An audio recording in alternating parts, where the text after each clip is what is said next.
Back here in India, IIT placements have plummeted, but the brand IIT remains alluring abroad. Defying an ICC arrest warrant, Russian President Vladimir Putin has landed in Mongolia. In West Bengal, a new anti-rape law has been introduced, but beyond the politics, will the bill change anything? In Kashmir, separatists have joined the electoral race. Pope Francis is on a historic 12-day Asia-Pacific tour. What does he hope to achieve? Why do Indians have difficulty claiming health insurance? Volkswagen could close its plants in Germany. It's a first, we'll tell you why. And looks like climate change is claiming a new victim. It's kimchi. All this and more coming up. The headlines first. Russia targets the central Ukrainian city of Poltava. 2 ballistic missiles strike a military education facility and a nearby hospital. Dozens of people killed and nearly 200 injured. Ukrainian President Volodymyr Zelensky orders a probe. This is one of the deadliest strikes since the Ukraine war began in 2022. Lebanon arrests its former central bank governor. Riyad Salameh is accused of embezzling more than $40 million from the bank. Last year, he left the post that he had held for 30 years. The former bank governor is seen as a key culprit in Lebanon's dramatic economic crash. He is also wanted by France for alleged financial crimes. An attempted jailbreak in the Democratic Republic of Congo leaves more than 100 people dead. At least 50 people have been injured. The prison has a capacity to hold 1,500 inmates, but it houses around 15,000. The overcrowded prison is the largest one in the Central African nation. Cathay Pacific grounds its entire Airbus A350 fleet and cancels dozens of flights. The Hong Kong carrier said it was to conduct an inspection. This comes after the airline detected engine issues on one of its flights. Cathay is one of the largest operators worldwide of the A350 jets. And the biggest ever environmental crime case in Sweden gets underway. A waste management company is in the dock. It is accused of dumping around 200,000 tons of toxic waste illegally. The trial is expected to last till May next year.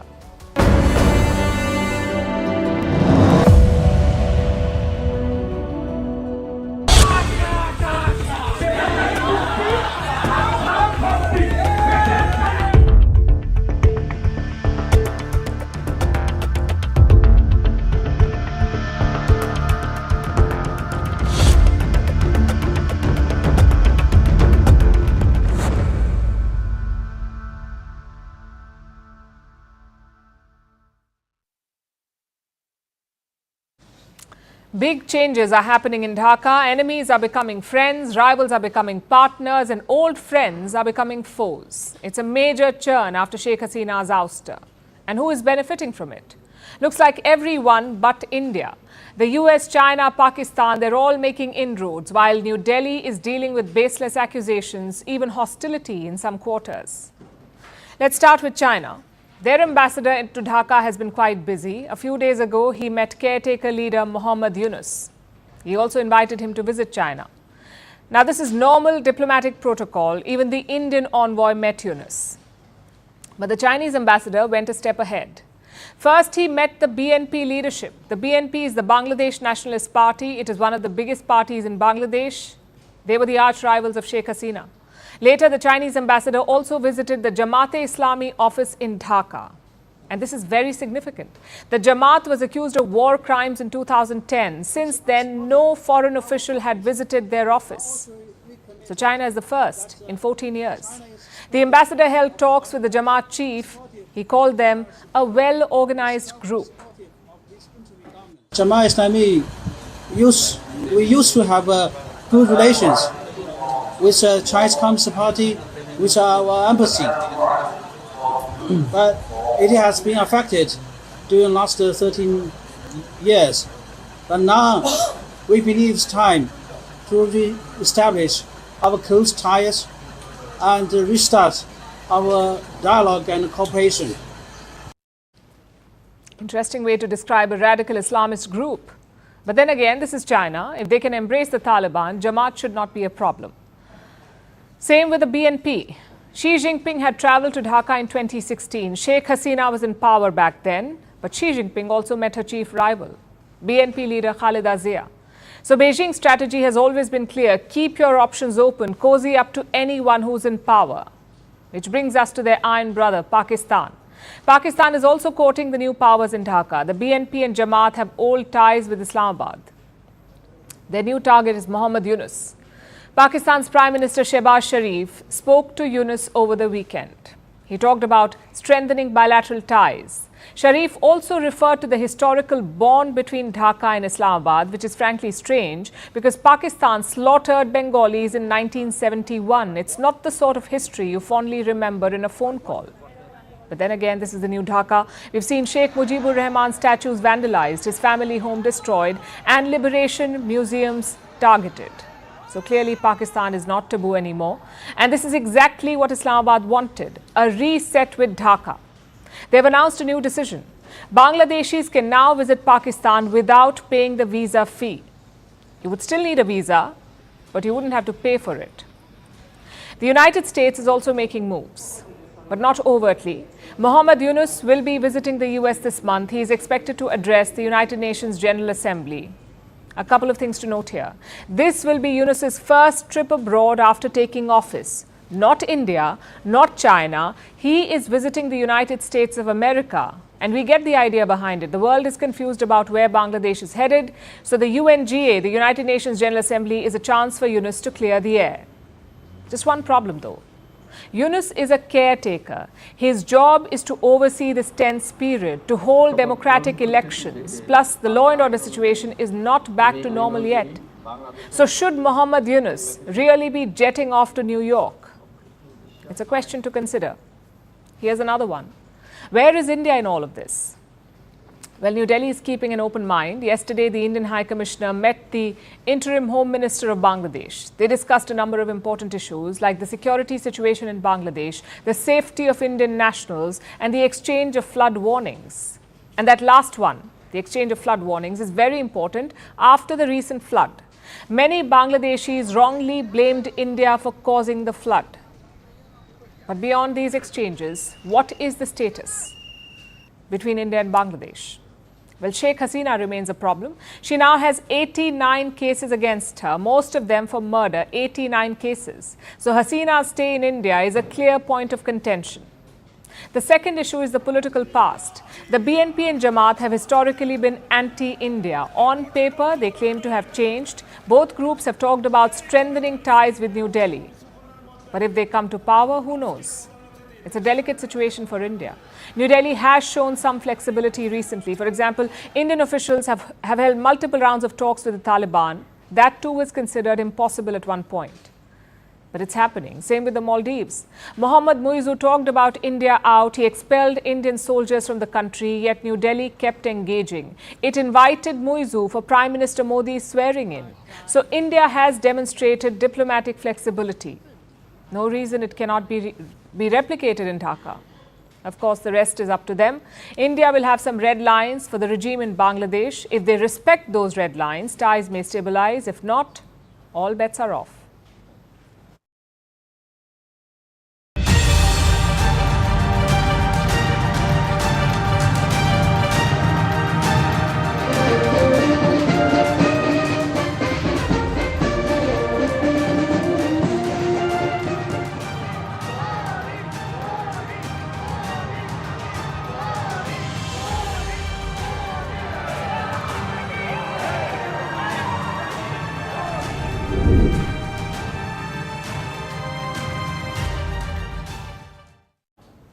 Prime Minister Modi is visiting Brunei. It's a trip that's easy to overlook. Brunei does not stand out like some of the other engagements on India's diplomatic calendar. Later this month, the Prime Minister will be in New York to attend the UN General Assembly. Next month, he'll visit Russia again, this time for the BRICS summit. Compared to these, a visit to Brunei seems less significant. But for India's diplomatic efforts in the region, this visit is extremely important. This year, India and Brunei are celebrating 40 years of diplomatic ties, 4 decades. But never before had an Indian leader set foot on its soil. Modi is the first Indian Prime Minister to visit Brunei. When he arrived today, he received the full red carpet treatment. He was welcomed by the Crown Prince of Brunei.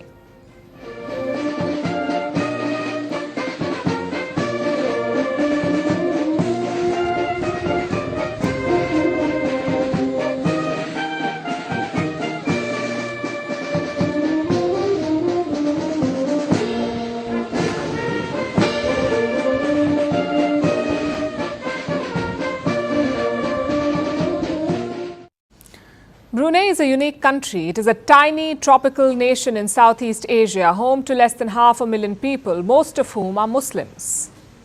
Brunei is on the island of Borneo. The country is split into two parts, separated by Malaysia. That's right. There's a piece of Malaysia between the two halves of Brunei. During the 15th and 16th centuries, Brunei was a powerful sultanate. It controlled large parts of the Borneo Islands, also some parts of the Philippines. But over a period of time, the empire whittled away. By the 19th century, Brunei was struck by conflicts and piracy.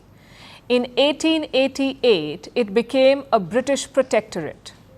What does that mean? What's a British protectorate? Brunei's Sultan was still in charge, but he had no control over foreign affairs and defense. These were controlled by London. But despite Britain's protection, Brunei kept losing land. The British controlled it for almost 100 years. Finally, in 1984, they were ousted. And since then, the Sultan of Brunei has been in charge, Sultan Hassan al-Bolkiah. He's still on the throne. He's one of the world's oldest, longest reigning monarchs. And he is the one who invited Prime Minister Modi to visit Brunei. And this is where the two leaders will meet. The Istana Nurul Iman Palace. It is the official residence of the Sultan and one of the world's largest residential palaces in the world. Listen to this. It has over 1,700 rooms, parking space for more than 100 cars, 5 swimming pools, a mosque that can accommodate 1,500 worshippers. There are 44 staircases inside. They're made up of 38 different types of marble. Such opulence, it should tell you something about Brunei. It's a small country, but it's very rich. In fact, it's one of the richest in the world. Citizens earn more than $77,000 a year. That's the average, $77,000 a year. And they don't have to pay income tax. They also have to spend less on staples, food, water, healthcare, even housing. The state subsidizes all of this. And citizens don't have to spend on education at all. The state provides it for free. But what makes Brunei so wealthy? Its oil and gas reserves. The government gets 76% of its revenue from energy exports, and India is among Brunei's top customers. The energy trade is a key foundation of this relationship. In 2022, the bilateral trade reached $400 million. A bulk of this was from India's energy purchases. And this is a good starting point for both sides to build their relationship on. Defense is another priority, and on this front, Brunei could use India's help. Let's look at the map again. Brunei is right next to the South China Sea. It is one of the 6 players in the region. It has claims conflicting with Beijing. Brunei's coastline faces the South China Sea. It has access to important trade routes and potentially lucrative oil and gas reserves. They have access to all of this, but Brunei faces a challenge from China. Beijing stakes claim on almost the entire South China Sea. Do you know how much oil and gas this region has? 190 trillion cubic feet of natural gas and 11 billion barrels of oil. This could be worth more than $1 trillion. China wants to grab this entire reserve, which is why Chinese forces are so aggressive in this region. So Brunei needs help to defend its interests, and it is looking to India for support. Both countries want to boost defense ties. They plan to create a joint working group. It will focus on deepening bilateral cooperation in defense. There are other areas of interest, including space, technology, health, trade and investment, and people-to-people exchanges. All of it is on the table. Brunei is also a member of the ASEAN. So by courting this tiny oil-rich nation, India could secure another ally in the region. And Prime Minister Modi's visit could open a new chapter in this partnership.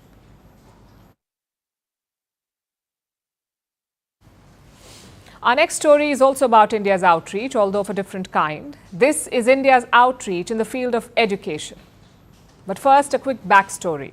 Shortly after India gained independence, it was confronted with a weakness. The nascent republic lacked higher educational institutes, especially for the sciences. So as the country started to find its feet, the Indian Institutes of Technology, or the IITs, were set up. The first was IIT Kharagpur in the state of West Bengal. Then you had IIT Bombay, Madras and so on. These were set up as institutes of excellence to train the very best and to overcome India's initial shortage of engineers. Today we have 23 IITs all over India. And now one of them has opened a campus in the United Arab Emirates, UAE. IIT Delhi Abu Dhabi is officially open for business. It was inaugurated yesterday by Sheikh Khalid bin Mohammed Al Nahyan, the Crown Prince of Abu Dhabi. He's the eldest son of MBZ. MBZ is Mohammed bin Zayed Al Nahyan, the President of the UAE. Sheikh Khalid was seen touring the campus. He also welcomed the first batch of undergraduate students. There are 52 in total, a mix of Indian, Emirati and international students. They are pursuing BTech degrees in computer science and engineering. Now, this inauguration is a major milestone. It's the second foreign IIT campus to be inaugurated. The first was an IIT Madras campus in Tanzania. It was inaugurated last year. It's been conducting classes since last October. And now we have the IIT Delhi campus in Abu Dhabi. These mark the first steps in the spread of IIT education abroad. And we say it's about time. Think about it from a marketing perspective. The IITs have always had a reputation for excellence, a brand value, a certain pedigree, and this reputation has stood the test of time, no matter the recent turbulence, which is also something that we've discussed on the show, on the challenges that the IITs face in the tough job market and how the graduates are not getting placed for top dollars. That is a challenge. But despite all of this, the IITs remain coveted institutes, both in India and outside. For years, we've been sending our engineers to the world, especially IIT grads. They've made a name for themselves in Silicon Valley and added to the reputation of these institutes. So why not leverage, why not use the IITs as a means to boost India's soft power? New Delhi realized this opportunity a few years ago. They embarked on this mission in 2022. A committee of the IITs shortlisted some countries where they would set up IIT campuses. The initial list had 7 nations. You can see that the UAE was always a priority, but as things turned out, Tanzania ended up becoming the first destination and Abu Dhabi the second. The third could be a lot closer, in Sri Lanka. If the plan materializes, it would be the second overseas campus for IIT Madras. So the internationalization of India's education is truly underway. That's how the country's education minister put it. The internationalization of India's education. And this phrase is a bit nostalgic. Long ago, India was famous for its education. You had the grand universities in Nalanda and Takshila, renowned for their teachings. People would come from all over the world to study at Odantapuri or at the Somapura Mahavihara in what is now Bangladesh. These monasteries and universities made Indian education famous and made teachers from India highly sought after. The oldest school of Tibetan Buddhism is credited to an Indian guru, Padmasambhava, also known as Guru Rinpoche. He is thought to have built the first monastery in Tibet. By comparison, the first IIT overseas campuses are a drop in the ocean, but they are a step in the right direction, helping India reclaim its legacy of bringing knowledge to the world.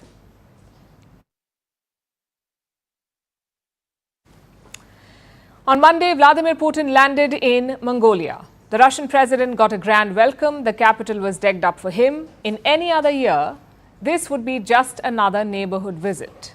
But this one was under global scrutiny. That's because Mongolia is a member of the ICC, that's the International Criminal Court. Last March, this court issued an international arrest warrant for Putin, a warrant for war crimes. Now, Mongolia, as we said, is a member of the court, so technically Mongolia must arrest Putin. But they haven't. Instead, they're rolling out the red carpet for him. Can Mongolia ignore the ICC warrant? Will it face repercussions? Has any world leader been arrested on an ICC warrant? Our next report tells you. This is the Genghis Khan Square, decked in Russian and Mongolian flags. The red carpet is ready. Soldiers are lined in horsebacks. Live bands play the martial anthems. All prepared to welcome a special guest, Russian President Vladimir Putin. It's his first visit to Mongolia in 5 years. And Putin got quite the lavish welcome. There was a guard of honor at the airport and then again in the capital. He met his Mongolian counterpart, Ukhagi Khulelsuk. The two leaders held talks, they promised cooperation, and then there's a gala reception. The relations with Mongolia are among the priorities of our foreign policy in Asia. They have been brought to a high level of comprehensive strategic partnership. So it's quite the vibrant, friendly visit for Putin. Except there's a problem. Mongolia is a member of the International Criminal Court. In March 2023, the ICC issued a warrant. It was for the arrest of Putin. The court said he was responsible for war crimes. So that put Mongolia in a bind. ICC members are expected to arrest suspects who have a warrant issued for them. ICC is an international organization.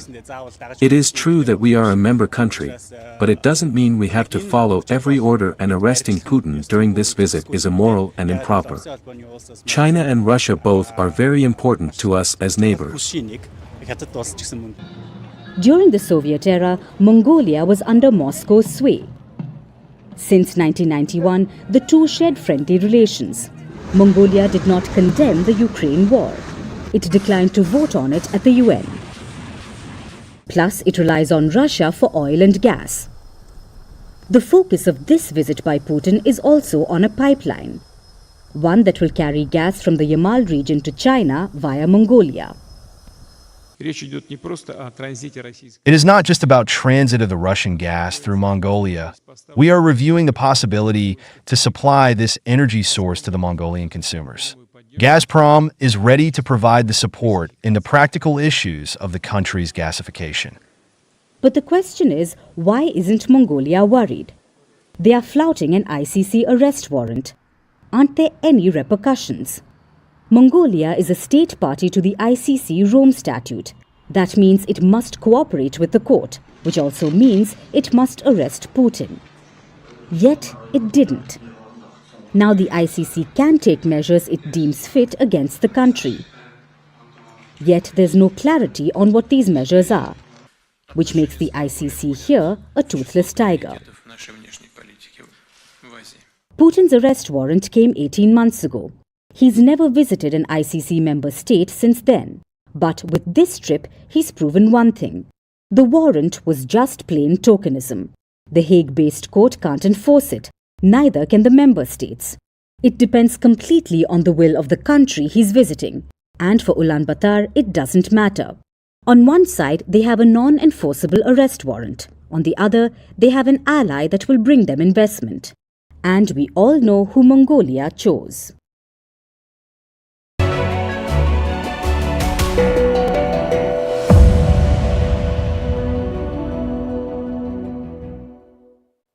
Instruments which they have in offices and vehicles, cars, everything is damaged totally. Bores, septic tanks, everything is damaged. The scale of damage is definitely staggering, and there you can see the way people are carrying food packets one by one, and this is not just one trip. They have to make several trips, especially those who are living at the frontal part, to come over to this side, take the food, go back, and on the other end there are some government resources there who have been distributing food. But yes, Chief Minister Chandrababu Naidu has also said that they've been targeting last mile reach, and that is a big challenge at this point in time. Though Chief Minister has been relentlessly touring different parts of the city, but last mile connectivity is one big challenge. They say 70% of it is done, and the remaining they will be able to achieve 100% target only when rest of the resources come in terms of NDRF, SDRF, local volunteers, all the hands on the deck, and that is certainly happening on the ground. But given this unprecedented situation, it may take a longer period of time. We'll get you these ground reports with video journalist Venkatesh, Swastik of CNN News 18.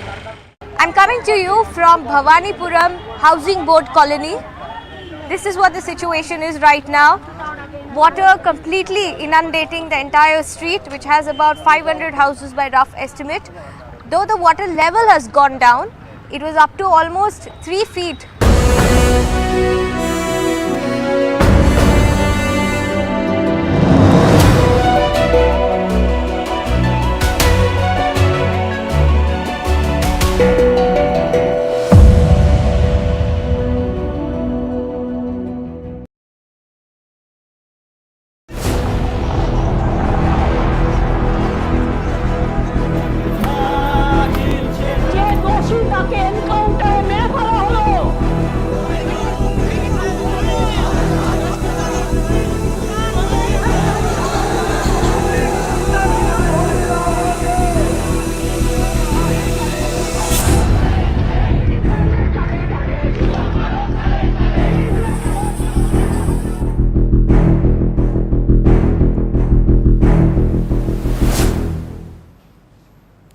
India is talking about women's safety because of two major events last month. In Kolkata, a female doctor was raped and murdered in a hospital. In Kerala, a judicial probe exposed sextortion in the film industry. This triggered anger and protest, so political leaders wanted to be seen as doing something.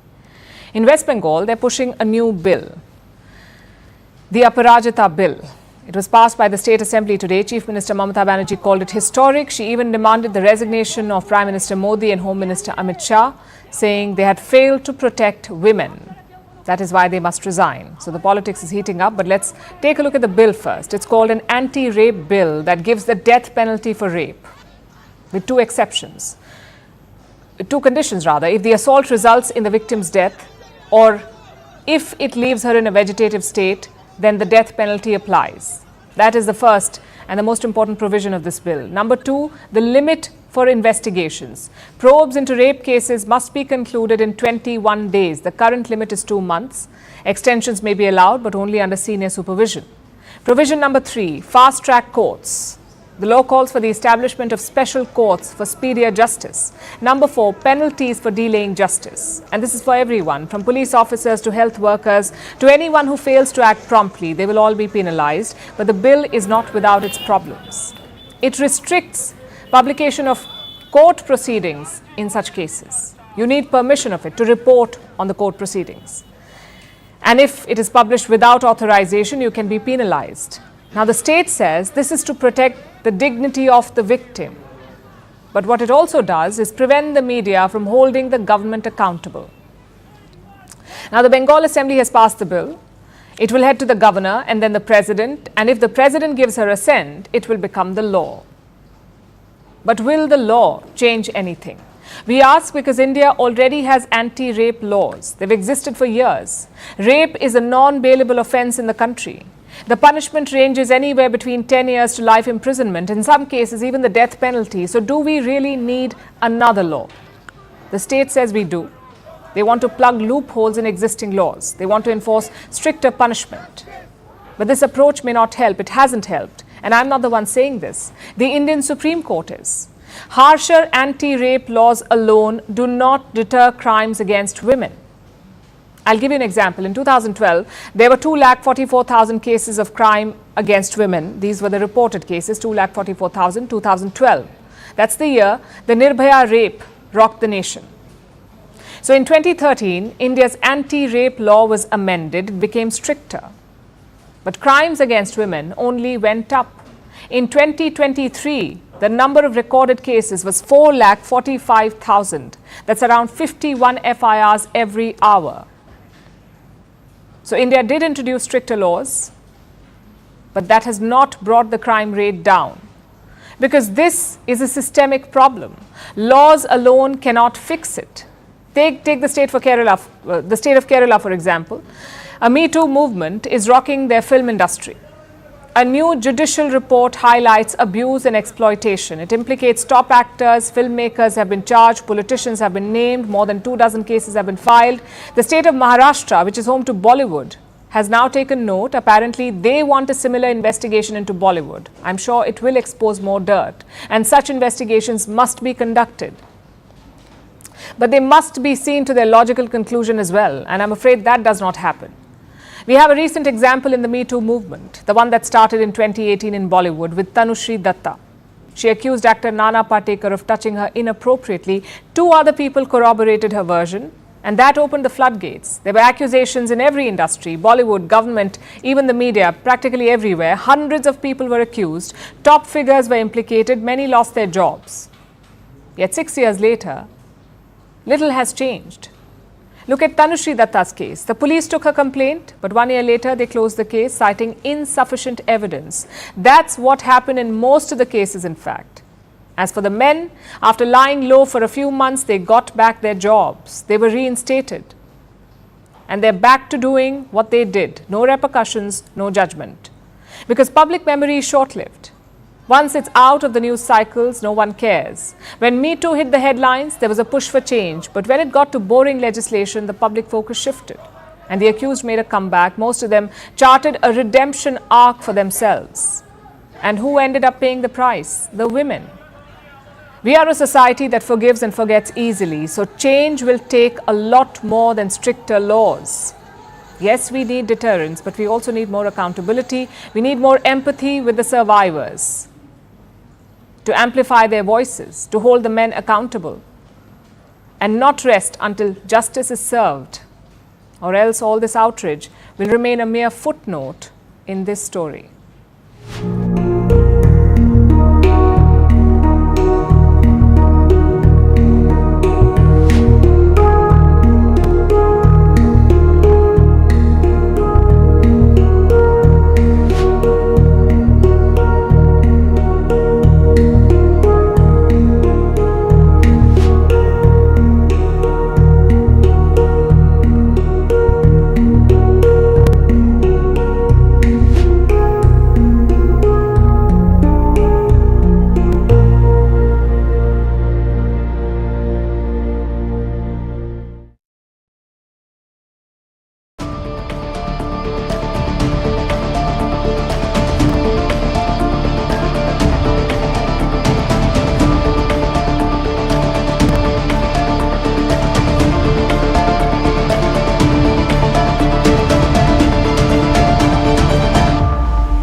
We are counting down to elections in Jammu and Kashmir. It promises to be a very important one, the first since 2014, also the first since Article 370 was revoked. 370 is what gives a special status to Jammu and Kashmir. It was scrapped in 2019, so Kashmir lost its special status. And later this month, it will see elections. This time, new players will be on the ballot. Well, not technically new in the game or on the scene, but new on the ballot. These are old and controversial players in Jammu and Kashmir politics. I'm talking about the separatists. A number of them will be contesting the election, both as independents and as members of regional parties. The election will be held in 3 phases: September 18th, September 25th and October 1st. 90 MLAs will be elected to the Jammu and Kashmir Assembly. Among the hopefuls are separatists. I'll give you some example. Javed Hubbi is contesting from Charare-Sharif. He is the son of a former Hurriyat leader. A quick side note, the Hurriyat is basically a political alliance in Kashmir. It is made up of 26 political parties. They want Kashmir to secede from India, to separate from India. A second example is Aga Muntazir Mehdi. Again, the son of a Hurriyat leader. He is contesting from the PDP, for the PDP from Budgam. The PDP is the People's Democratic Party. It is a regional player in Kashmir. A third example, his brother is in jail right now. He was very close to the Hurriyat chief Syed Gilani. A fourth example is Kalimullah. He's contesting as an independent. He is backed by the Jamaat-e-Islami.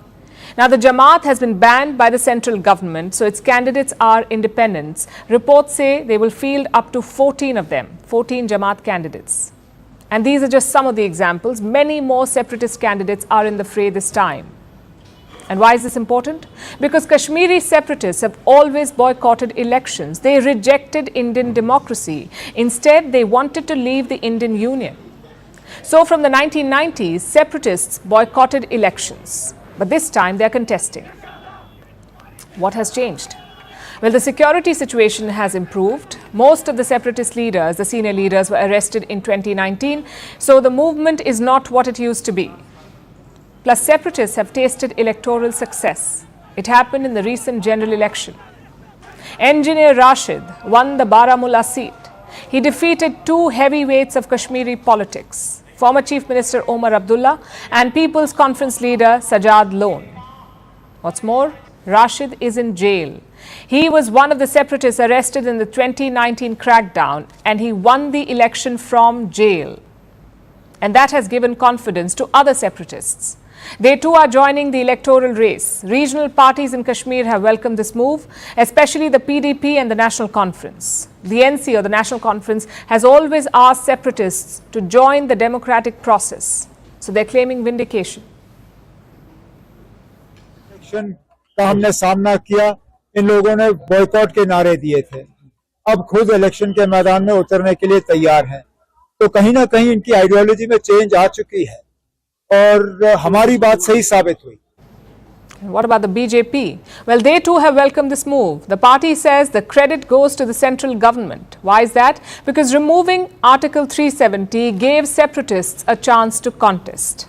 On paper, this is not bad at all. Any strategic expert will tell you that this is not bad. It's always good when separatists join the democratic process. Disagreements may still exist, but at least they have joined the mainstream. Just consider Engineer Rashid. He took oath as an MP in July this year as a member of parliament, an oath that includes allegiance to the Indian constitution. So separatists contesting elections is not bad per se. The question is, what happens afterwards? What will they do with this newfound power and legitimacy? Again, consider Rashid's party, the Awami Ittihad Party. They are fielding around 36 candidates in Kashmir this time. 36. They may not win that many seats, but they can emerge as kingmakers. That's a possibility, perhaps part of a ruling coalition even. If that happens, separatists could find a seat at the high table. They could influence policy decisions in Kashmir, decisions that could impact security. Of course, they would still be bound by the Indian constitution, but it's still uncharted territory. Like I said, this promises to be a very important election. We'll be tracking all the updates for you.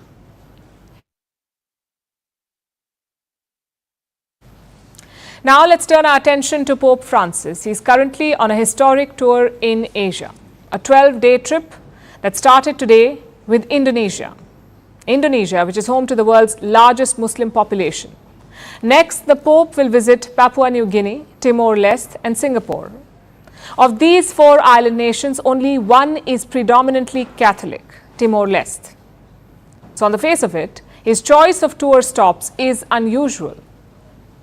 Which brings us to the question, what is he trying to achieve in these islands? What is the Pope doing in Asia? Our next report tells you. He's 87 years old. He's on a wheelchair. He's battling a spate of health issues. And currently, he's on a historic tour in Asia. This is Pope Francis, and he's in Jakarta, the capital of Indonesia.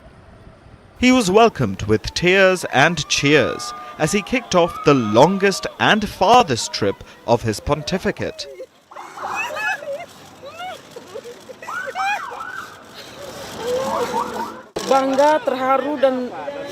I am very proud and touched because we are in a Muslim country and are still visited by the Pope, the highest Catholic leader.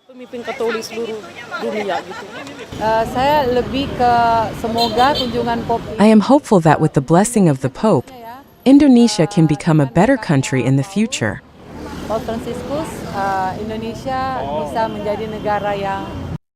During the 12-day trip, the Pope will visit four island nations: Indonesia, Papua New Guinea, Timor-Leste and Singapore. Of these four nations, only one is predominantly Catholic. So why is the pontiff on this tour? There are two reasons. First, the significant shift within the Catholic Church. We're talking about the tilt to Asia. The Church is no longer a Western institution. Churches in Africa, Latin America and especially Asia have a growing influence. Asia is one of the few places in the world where the Catholic Church is growing. be it through baptisms or religious vocations. Even though Catholics remain a minority, they are promoting dialogue with other religions, running schools, and charitable works. The Pope has previously visited a number of Asian countries, and he's been increasing his engagements with the region. So now, a tour to the Asian island nations makes complete sense for the Pope. Plus, this extends his outreach to what he calls the peripheries, meaning communities who are either marginalized or far away. And this is the second reason why the Pope has selectively chosen locations for his tour. What about the themes of this landmark visit? They've been carefully picked as well, including interreligious dialogue and protection of the environment. The agenda is tailor-made for each nation. Let's look at Indonesia. This is the world's most populous Muslim-majority country. In a population of about 283 million, 87% of the people are Muslim. But Indonesia has a decent Christian population as well, of about 3%. The Catholic community here is considered lively and a shining example of interfaith tolerance, despite Islamic extremism in the country. Here, the Pope is holding talks with religious leaders at the Istiqlal Mosque, the largest in Southeast Asia. He will sign an interfaith declaration, hold mass for 70,000 people, and meet with outgoing President Joko Widodo. Indonesia and the Vatican have a similar commitment to cultivate peace and brotherhood as well as ensure prosperity for the people.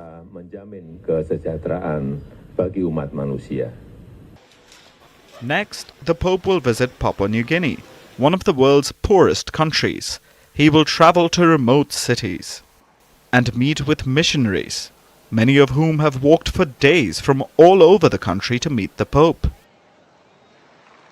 Next on the tour will be Timor-Leste, Asia's newest nation, when 97% of the population identifies as Catholic. And finally, Pope Francis will wrap up his trip in Singapore, the economic powerhouse, known for its blend of ethnicities and religions. So it's quite the mix. And the Catholic Church can only hope that the Pope's grueling tour bears fruit.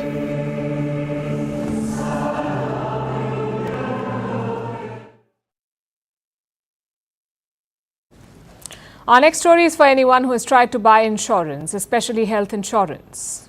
Why do people buy insurance? Mostly for their peace of mind, to protect themselves against unexpected life events. But ask anyone who has tried to buy an insurance policy. They'll most likely tell you that it's a dreadful experience. You have to navigate confusing jargon in policy documents, hustle and endure a maze of fitness tests, and haggle with agents over every penny. The entire experience is stressful, to say the least.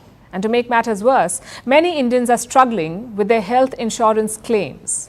Earlier this year, a survey came out. 39,000 Indians took part in it. They were asked about their health insurance and if they had trouble with their claims. 39,000 Indians. 43% of them said they did, that their claims were either rejected or partially approved.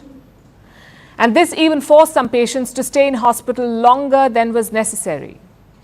So what issues did these policyholders face? Well, there is a whole list. Lack of full disclosure about exclusions and ambiguity in contracts. Some claims were rejected due to pre-existing diseases, others over eligibility issues. So policyholders want more transparency from insurance companies. That's what more than 90% of the respondents said in the survey. They want a more transparent process. And these complaints are not new. The Government of India is aware, and it has raised similar concerns in the past. Last year, they released an assessment. The government released an assessment. It focused on cases in consumer courts. The government looked into some 600,000 cases, some 6 lakh cases from the consumer court.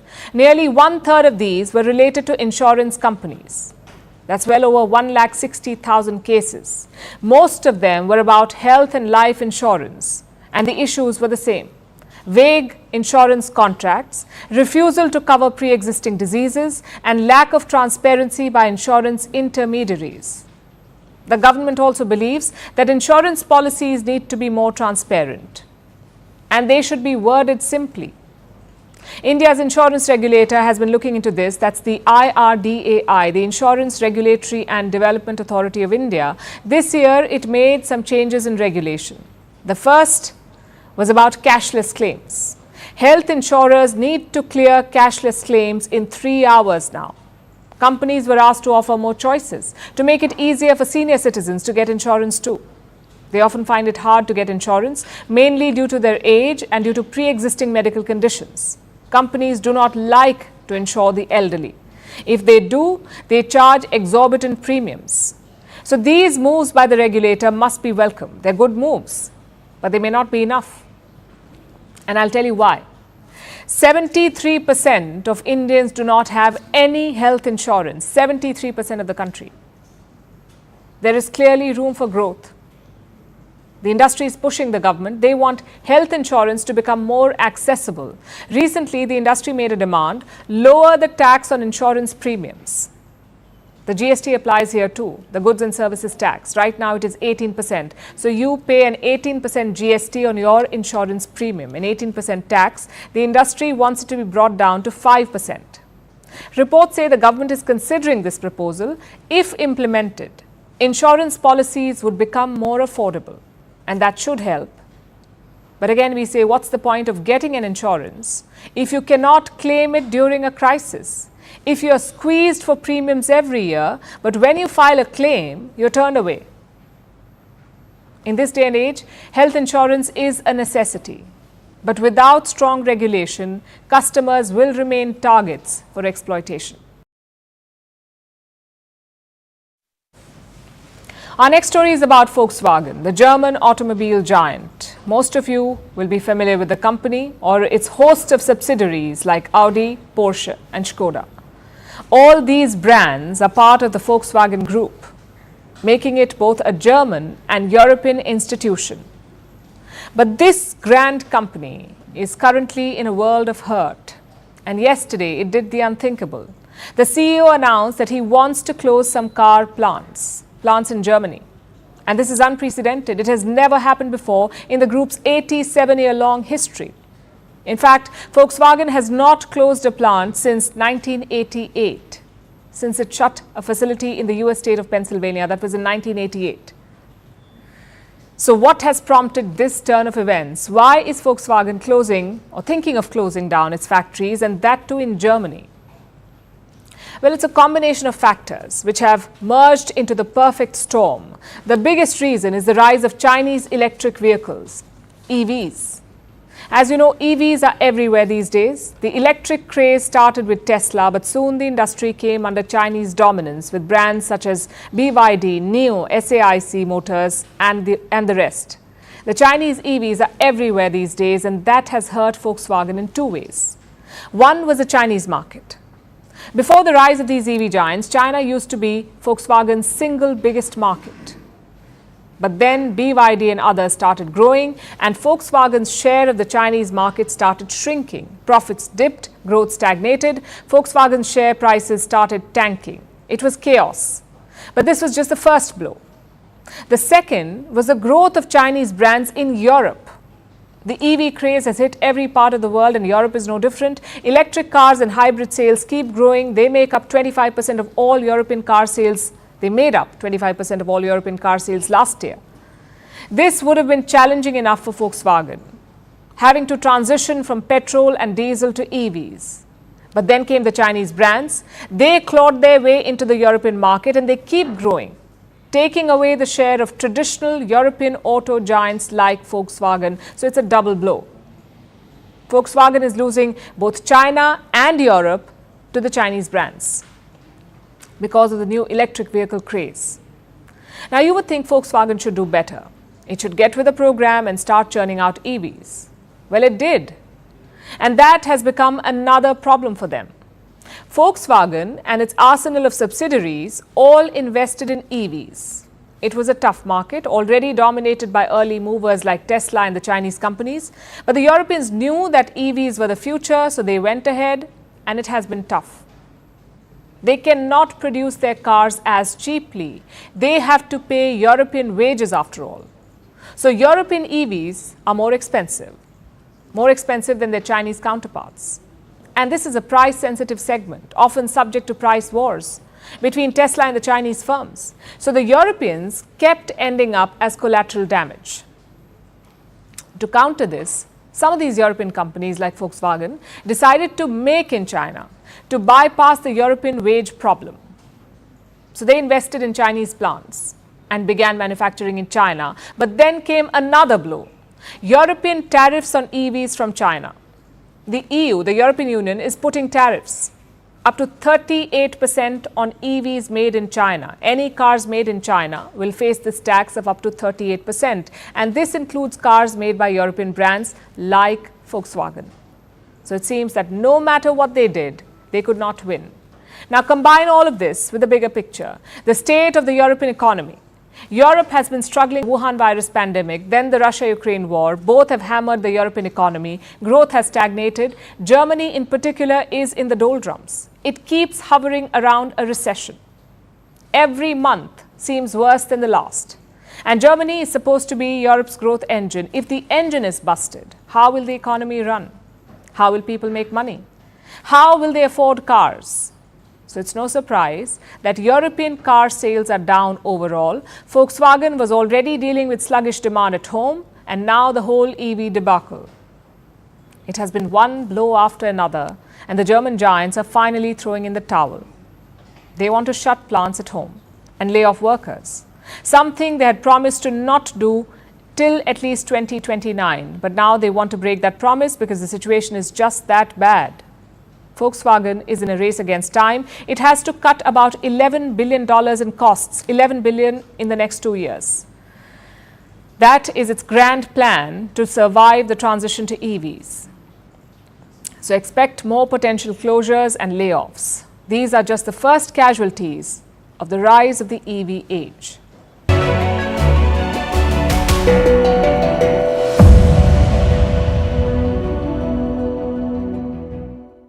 Sunday, during the torrential rainfall, though the water level has receded, but life has certainly come to a standstill. And there you can see the way people are struggling. You can see a woman there collecting her supplies and provision that has been just provided by the volunteers of the state government, and now making her way to her house.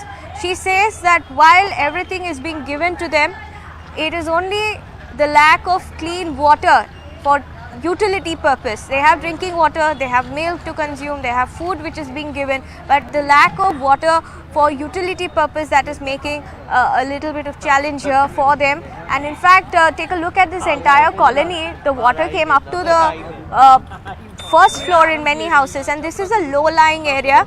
The Budumeru rivulet is just a few colonies away, and the water from there.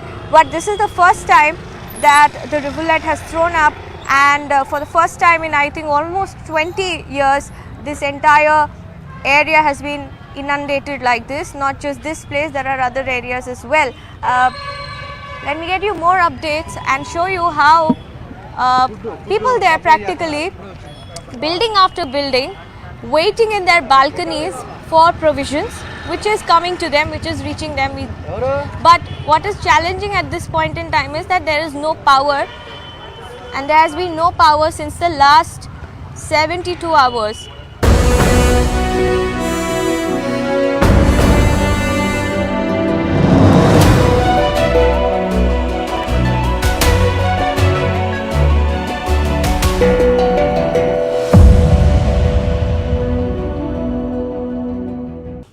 Now it's time for Vantage Shots, images that tell the story. Police fire tear gas during clashes with protesters in Bolivia. Egypt's International Air Show kicks off, aiming to transform the aviation sector.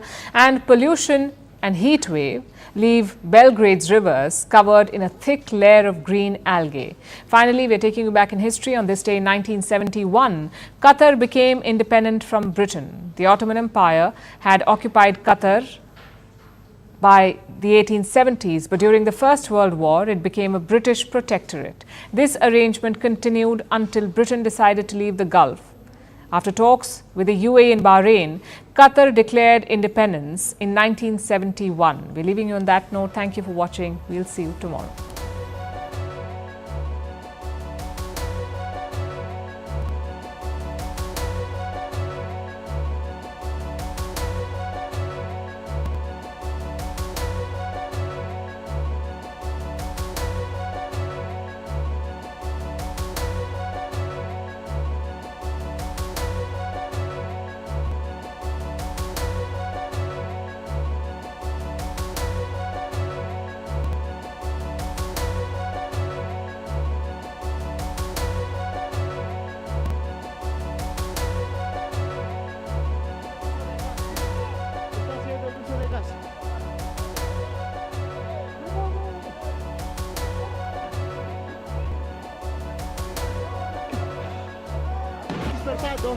Con ese tipo de arma, esa arma de Pac-Man, ¿cómo se conoce? Se está...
Other thing that I want to highlight from the ground is the role of civic volunteers. Here you can see they're distributing food here, upma, water being given, and a lot of people are coming and taking their supplies and trying to wade through that water and go over to the other side. I just want to have a word. Sir, what is the situation right now here? Right now, no current, madam. People are coming down and shifting from their houses. They are moving away. They are moving to their neighbor houses, relatives, neighbors, like that. Because only they are providing on the main road only. Government is providing facilities on the main road like food and something like milk and medicines. Okay. Inner side, in small streets, they are not able to reach and they are not going also. Okay. Because in this area, they have minimum 5,000 houses above. Okay. So to reach them, they do not have sufficient resources. And so, is the food being distributed through boats or drones? What is being used, or tractors? Tractors and by these boats. Okay. Yes, they have distributed like that. Today they are coming like the Tata AC. There you can see, no? And, like and that. What is being given in the government packets? What are they providing? Upma they are providing. Pulihara, veg biryani, and milk like that. Something, water facilities. Have you seen this kind of situation ever since? No, madam. No. That.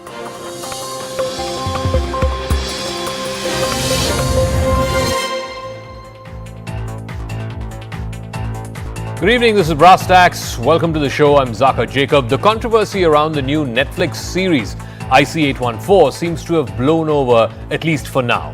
Senior leadership of the Netflix team today met with INB ministry officials. They've agreed to make sufficient changes to the disclaimer which identifies the hijackers by their real names and not just by their Hindu code names, which of course many right-wing groups took offense to because two of the hijackers identify themselves as Shankar and Bhola, which of course is an obvious reference to Lord Shiva, and that to many right-wing groups on Twitter and otherwise was extremely offensive to Hindu religious sentiment. But the larger question still remains. Have the makers of this series remained faithful to the events that happened between Christmas Eve in December of 1999 and New Year's Eve, when eventually these three terrorists were released in exchange for the 150 plus hostages or passengers? Or was there an attempt through this series to try and whitewash terror, whitewash the role of the ISI and the Pakistan-based hijackers? Or the larger question about whether OTT content, which unlike film content or news content or newspaper content, which is all regulated in some form or fashion, should there be stricter regulation of OTT content? But first, the story of how the entire controversy around IC-814 has now, at least temporarily, been resolved.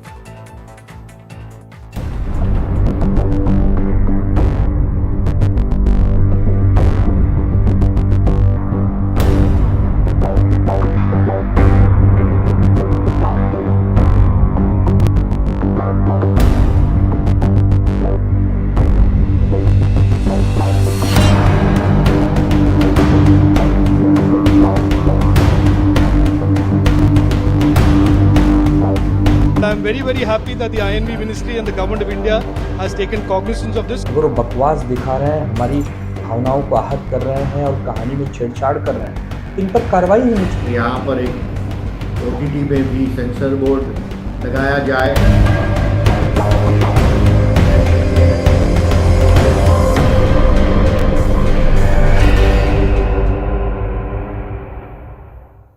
The opening disclaimer has been updated to include the real and code names of the hijackers. The code names in the series reflect those used during the actual event. ये जो सवाल आपने पूछा, हाँ, क्या वो आप फिर आरोप बताइए। नहीं, मेरा ये था, जितने भी चीजें हैं, चाहे आतंकवादियों के असली नाम को ना बताना, और अब जब आईएनबी मिनिस्ट्री में गए तब उसको वापस से आपको करेक्ट करना पड़ा। आपने सीरीज देखी है? सर, मैं आपसे सीरीज देखी है? मिनिस्ट्री में गए, उसको सीरीज देखी है? मैं आईएनबी सीरीज देखी है? मैं आईएनबी मिनिस्ट्री सीरीज देखी है? जो ऑफिशियली काम हो सीरीज रहा है, देखी है? बात कर रहा हूँ। मैं बात नहीं कर सकता आपसे, आपने सीरीज ही नहीं देखी है। All right, so on the right you had a pretty defensive director of the series, Anubhav Sinha, refusing to answer a question by a journalist. Of course, he is claiming that because the journalist has not seen the series, he can't engage with him in a conversation. But net, this is what has happened. The Netflix content lead and one other person met with senior INB ministry officials today, and they have agreed to update the disclaimer, which was revealed by the host of that press conference some time back. They've decided to update the disclaimer, the initial disclaimer, which will have not just the Hindu code names used by the hijackers, but also what their real names were. Is that good enough? Is this the end of this controversy?